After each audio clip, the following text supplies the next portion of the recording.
my channel. I hope you all are doing well. Now first things first, if my voice sounds a little nasally, it's because I've had this raging cold for the past week and I believe I still have some remnants of it, so don't mind me if I sniffle away in this video. And now that we started on such a positive note, let's continue with that positivity and talk about some products I regret buying.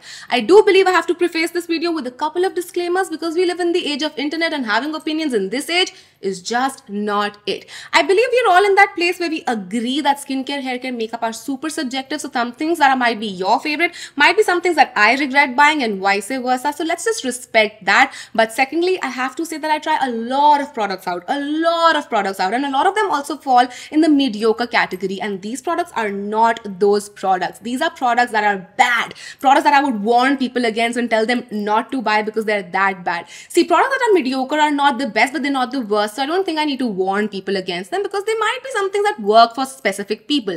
But these things are things that I have reasons as to why you should not be buying them. Again, they can still be subjective, but I'm here to warn you. So with that being said, and I'm not going to make this intro any longer because it's super long already. If you want to know about some products that I regret buying and know exact reasons as to why I regret buying them, then please keep on watching. Alrighty, let's start off with some skincare because I only have 2 products to share with you guys. So we're going to fly right through it. So the first thing I regret buying has to be my Novology Sensitive Skin Cleanser. Basically, this is a creamy, non-foaming face wash. And if you've seen any of my products I regret buying videos, a cleanser just like this has to be present in almost all of my videos because these clog up my skin like no one's business. And I know a lot of you guys go through this as well. I feel like for dry, sensitive skin, having a creamy yet foaming face wash is the best way to go forward because this feels like you're massaging a thick lotion onto your face that does not cleanse your skin properly and does not get cleansed off properly as well. And it's not the best feeling to have. Honestly, it feels really gross and icky to me, and that also leads to a lot of breakouts because I feel like it's not doing its job properly.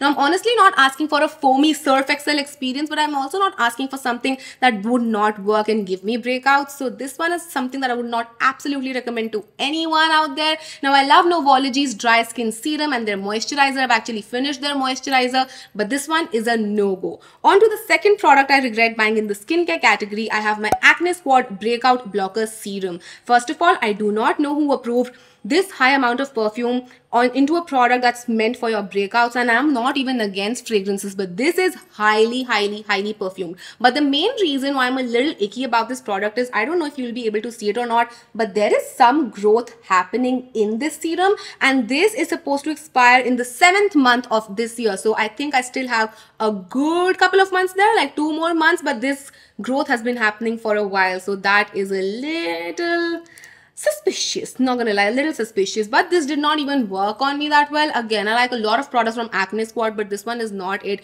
It's too perfumed. The only thing the only way I think this would work is by probably using it as an underarm serum because of the amount of perfume it has, and it would also exfoliate your underarms. On my face, absolutely not. This is not going on my face. It does not work that well. It has a lot of perfume. That's not even the best kind of perfume. It feels very aftershavey, after balmy sort of a thing. So yeah, not happening. And that growth is, I'm gonna check that out later, honestly. It's time to move on to makeup now. I do not have any hair care products for you guys because I've either been trying very mediocre or really good products. So that's, touch wood, a blessing, and let's not jinx it at all. Let's move on to makeup. The first thing I have is this Flower Beauty Supernova Celestial Priming Whip. Now you guys know I love Flower Beauty, I really do, but this feels a little unnecessary and a little too much of a task to make something work for you. This comes in a mousse form. Let me show it to you guys because honestly you need to see it. Now first of all, just controlling the amount of product is a little bit of a task because if you've ever used a mousse for your hair, you would know how it just instantly, goes overboard really easily. But the second thing is that a little bit of it goes a very long way. So even with the tiniest amount of pressure, you get a lot of product, and then it's just a task to make it work, and it's just too much. And it also pills slightly if you go overboard, and you will go overboard. I feel like just having a normal strobe cream is more than enough, and this is just not working, so I will have to wipe it away. But yeah, the thing is you really do not need a mousse like this. And then there's always over spillage that happens with mousse, even when it's your hair. it's just not worth it, I feel like. And plus, again, the whole idea is to have like a celestial glow on your skin. That does not really happen. I feel like it doesn't give you that immense glow that you're looking for. So this is a no-no from my side. The second product I'm going to talk about in the makeup category has to be the Makeup Revolution Super Dewy Skin Tint. This again is something I was so excited for, but this is not super dewy at all. This is actually pretty thick for a skin tint. I was expecting like a nicer consistency, and look at those lumpy formations that are happening there. We have some lumps in there. I don't know why, but this clung onto my skin like no one's business, and I really prep my skin. I take my skincare game super seriously. So this clung onto my skin. It just did not look good. My dry patches were enhanced, and that's not what I'm looking for in a skin tint or any base product for that matter. And all the products in the super dewy range for some reason are not super dewy. I love the blushes, the highlighter, the contour. I love them, but they're just not dewy. They're just matte or maybe like natural finish. Super dewy is not a name that's fit for this range overall, not just for this particular skin tint, but those at least work. This skin tint is so bad. I have a blush to talk about next up, and honestly I feel like these would take the cake if there was one for being the worst product out there in the market. I have with me Sugar Play's blushes, and I have all 3 shades. I bought them because I was so excited for like an affordable play of brand by Sugar. These are by Sugar. Sugar Pop is not by Sugar, but Sugar Play is by Sugar, and I know it gets confusing, but it is how the makeup industry is right now. Anywho, we have 3 shades and they have different finishes in here as well. The packaging, first of all, is really plasticky and hard to open, but these are what they look like, and I honestly felt like these are going to be very decent and nice and whatnot. So I'm going to show you my favorite shade, the shade that should take the cake, and that is the shade Lang 02 Lang, which looks like this, and it was supposed to be like a nice, you know, shimmery blush or something of that sort, but this is straight up just shimmer, and this is so hard to work with. First of all, this is what it looks like, and it just enhances your skin texture, and that is definitely something I do not want on my skin. All of these, the matte ones, are super powdery and hard to even just get on, and I know with blushes you might not want them to be like super pigmented and you want them to be like blendable and all of that, but that's not even the case. It feels like straight up chalk, and it's just not the best feeling, and these just do not sit well on the skin at all. I'm not saying that the shades are bad, it's just that the formulation is bad. Honestly, it does feel like Sugar had some formulations lying around and they wanted to have like cheaper products, so they were like, let's just get some cheap packaging and these formulations because we've paid for them, and let's just put some products out. Plus they've called that these Sugar Play products are meant for teenagers and teenage skin, and I'm like, what ingredients are there in makeup that a teenage person can't put but I can put? Like, I get when you have like baby makeup or like baby skincare, because babies like under the age of 10 or something, they have like sensitive skin, much more sensitive skin. But once you're a teenager, you've hit puberty, you're done with puberty, your skin is pretty much how it's gonna be. If it's sensitive, it's gonna remain sensitive. It's not sensitive, it's not gonna be sensitive.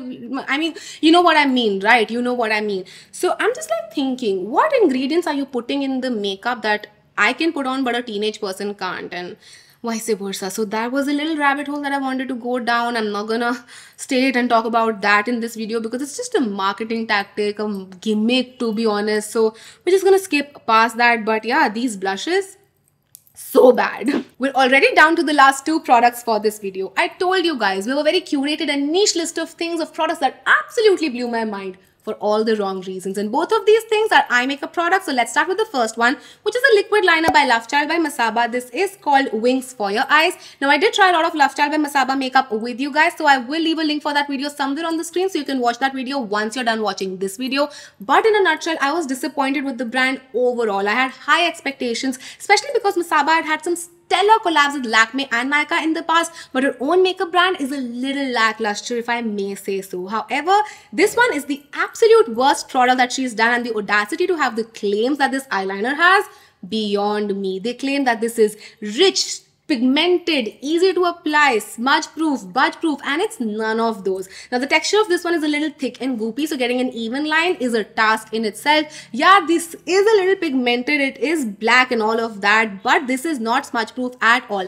A little rubbing on the eyes and this flakes away like it was never there, gone, poof, out in the wind. Like it was never ever on your eyes whatsoever. Even their kajal is something I feel like should have been on the list. The other products, I can still pass them off as mediocre, but their kajal and their eyeliner, so bad. Honestly, you can just watch the video to know my opinions on all of their products that they had at that point of time.